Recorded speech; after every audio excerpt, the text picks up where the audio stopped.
صلاح الدین ایوبی، ایک بزرگ سے ملاقات ہو گئی، بیت المقدس پر قبضہ تھا عیسائیوں کا، تو صلاح الدین بڑے پریشان تھے۔ تو بابا جی کہنے لگے پتر کیا ہوا؟ کہنے لگے حضور پتہ چلا ہے دشمن کے 2 بحری بیڑے اسلحہ لے کے آ رہے، مسلمان پہلے ہی کمزور ہیں، اور اب اگر 2 بحری بیڑے اور آ گئے تو حضور مسئلہ بن جائے گا۔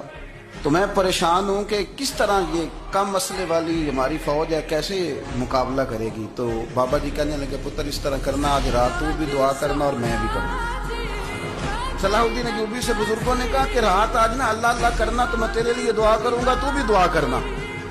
دکھی تھے، تکلیف تھی، تو سر رکھا سجدے میں تو تڑپ گئے، اور وہ بابا جی کہتے ہیں میں مسجد آیا تو صلاح الدین چیخیں مار کے رو رہا تھا اور کہہ رہا تھا مالک میں کوئی اپنی شان کے لیے تو نہیں نہ لڑ رہا، اللہ کو میں کوئی قبضوں کے لیے تو نہیں لڑ رہا، مالک تیرے لیے لڑ رہا ہوں، مجھے بے آبرو نہ کرنا، میری مدد فرما۔